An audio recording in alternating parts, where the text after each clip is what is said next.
आइए मेरे दोस्तों, आपका स्वागत है हमारे YouTube चैनल पर। सभी के मंगल की कामना करते हुए आइए आज एक मंत्र आपने सुना होगा, गुरुर्ब्रह्मा गुरु विष्णु गुरु में देवो महेश्वरा गुरु साक्षात परम ब्रह्म तस्मै श्री गुरुवे नमः। उस पर थोड़ा सा विचार श्रवण करें। सभी के मंगल की कामना करते हुए आइए पुनः पुनः। श्रीमद् भागवत कथा के उपरांत कुछ कहना शेष नहीं होता, लेकिन जब व्यासासन से आदेश हो जाए तो उसको स्वीकार करना ही होता है। व्यास गद्दी पर जो विराजमान होते हैं वो वेद व्यास कहलाते हैं, और वेद व्यास को सदगुरु कहा गया है। आप लोगों ने एक श्लोक सुना होगा, बड़ा प्रसिद्ध है, गुरुर्ब्रह्मा गुरुर्विष्णु गुरुर्देवो महेश्वरः गुरु साक्षात परब्रह्म तस्मै श्री गुरवे नमः। अब इसका अर्थ लोग जो गुरुजन हैं वो करते हैं कि भाई गुरु ही जो है साक्षात श्री कृष्ण है, वही शिव है, वही ब्रह्मा है, गुरु ब्रह्मा है, गुरु विष्णु है, गुरु शंकर है, वो परब्रह्म है। चार उपमाएं दी।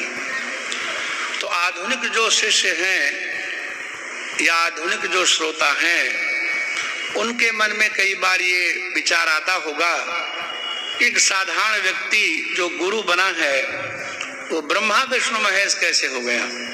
गुरु ब्रह्मा है, गुरु विष्णु है, गुरु जो है महेश्वर है, साक्षात जो है अपरोक्ष निराकार निर्विकार सर्वत्र व्याप्त अनंत कल्याण गुणगणमय कोटि कोटि ब्रह्मांड नायक परमात्मा जो ब्रह्म है वही गुरु है, ऐसा विश्वास नहीं होता।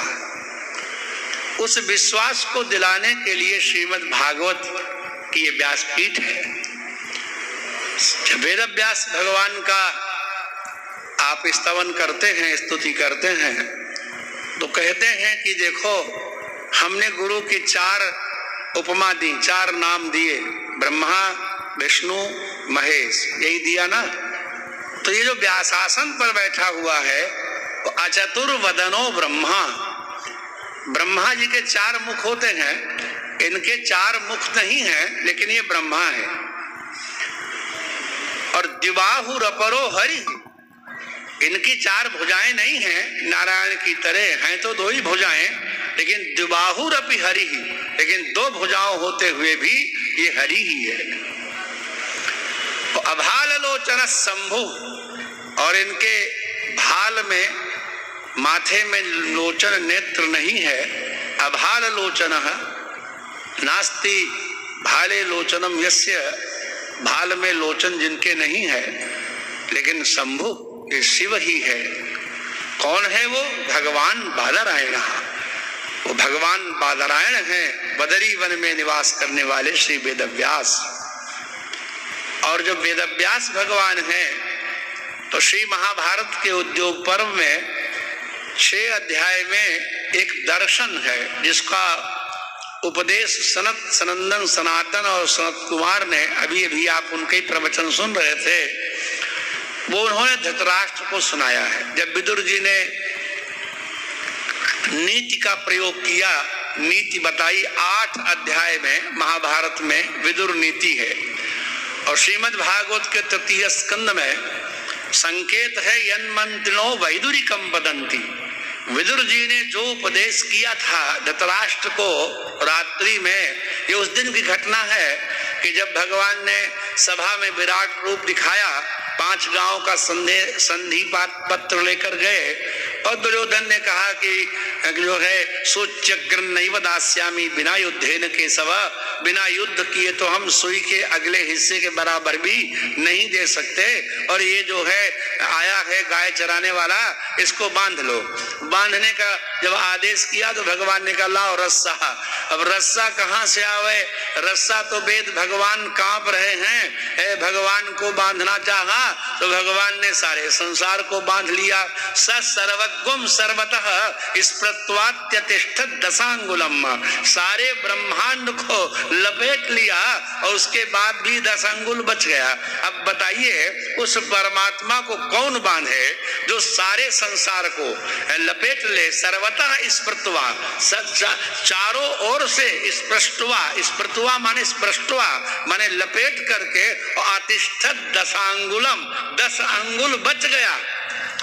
10 अंगुल यशोदा बांध के हार गई, 2 अंगुल नहीं पूरा कर पाई कृपा के बिना, और भगवान सारे संसार को बांध करके 10 अंगुल बच गया। यही तो स्तुति है भगवान की। यजुर्वेद में, यजुर्वेद का 40वां अध्याय है कि वो भगवान हजारों सिर वाला है, हजारों पैर वाला है, हजारों आंखों वाला है, और वो सारे संसार को व्याप्त कर ले, फिर भी वो 10 अंगुल बच जाता है। बड़ा प्रसिद्ध मंत्र है, सब ब्राह्मणों को याद है। सहस्र शिरेखा पुरुखा सहस्राक्षः सहस्रपाद स भूमिक गुं सर्वतः स्मृत्वाते। भूमिक गुं का अर्थ है भूमिम, जहाँ द्वितीया होती है वहाँ वेद में गुं का प्रयोग करते हैं।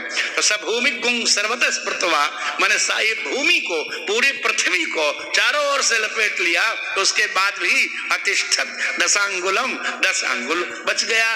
तो भला उसको कौन बांध है? तो दुर्योधन तो नहीं बांध पाया, भगवान ने विराट रूप दिखाई दिया। अब धृतराष्ट्र डर गया, इतने विराट रूपधारी भगवान को कैसे हम बस में करेंगे, ये तो पांडवों की ओर है। तो आधी रात को विदुर जी को उसने बुलाया, अंधे राजा ने, और कहा कि बताओ हमें क्या करना चाहिए। तो विदुर जी ने 8 अध्याय में अपना प्रवचन किया। तो इतना गदगद हो गए धृतराष्ट्र कि बोले अब हमको आप ब्रह्म विद्या का उपदेश कीजिए, हम संसार सागर से पार होना चाहते हैं। श्रीमद् भागवत क्या करती है? सद्यो हृदयवरुध्यते कृतिभि शुश्रूषभिस्तक्षणा। क्या बात है, मैंने शुश्रूषभि, आपने श्रवण करने की इच्छा की, अभी सुना नहीं है, अभी आपने सुना नहीं है, आके बैठे, शुश्रूषा है आपकी, श्रोतुम इच्छा शुश्रूषा यस्य असौ शुश्रूषु तैहि शुश्रूषभि, मैंने सुने की अभी इच्छा हुई थी, अभी सुना होना थोड़ा है, शुश्रूषु है वो। श्रोतुम इच्छुः शुश्रूषु, जो सुनना चाहे उसको शुश्रूषु कहते हैं। शुश्रूषु का गुरु तेरे रूप चला लो, तो तृतीय वचन में गुरु का गुरु भी और शुश्रूषु का शुश्रूषु भी। तो शुश्रूषु भी मैंने भगवत कथा श्रोतुम इच्छत भी, भगवान की कथा को श्रवण करने का संकल्प जैसे किया, सोई भगवान आकर के तुम्हारे हृदय में बैठ जाते हैं कि भाई इसके साथ ही हम भी सुनेंगे। श्रद्धो हृदय अवरुध्यते, और बैठे ही नहीं जाते हैं, हृदय की खिड़कियां बंद हो जाती है, अब भगवान निकल ही नहीं सकते। बताओ कितनी बड़ी गारंटी है, श्रीमद् भागवत कितनी बड़ी गारंटी देता है कि आपने श्रवण करने की इच्छा की और भगवान आपके हृदय आकाश में, जो दहरा आकाश है आपके हृदय में, उसमें आकर के बंद हो गए और देर नहीं लगाई, तत्क्षणात् एट वंस, जैसे तुमने सुनने की इच्छा की उसी समय आके बैठ गए। क्योंकि श्रीमद् भगवत गीता के 9वें अध्याय में भगवान स्पष्ट कहते हैं कि क्षिप्रम भवति धर्मात्मा सस्वत् शांति निगच्छति कौन्तेय प्रतिजानी ही न मे भक्त प्रणश्यति। भगवान प्रतिज्ञा करते हैं कि क्षिप्रम, अच्छा अब बिजली का अगर तार कोई छू ले जिसमें करंट हो, बिना करंट वाला नहीं, तो तुरंत ही झटका मारेगा कि थोड़ी देर बाद? नहीं आई समझ बात, थोड़ी देर बाद मारेगा।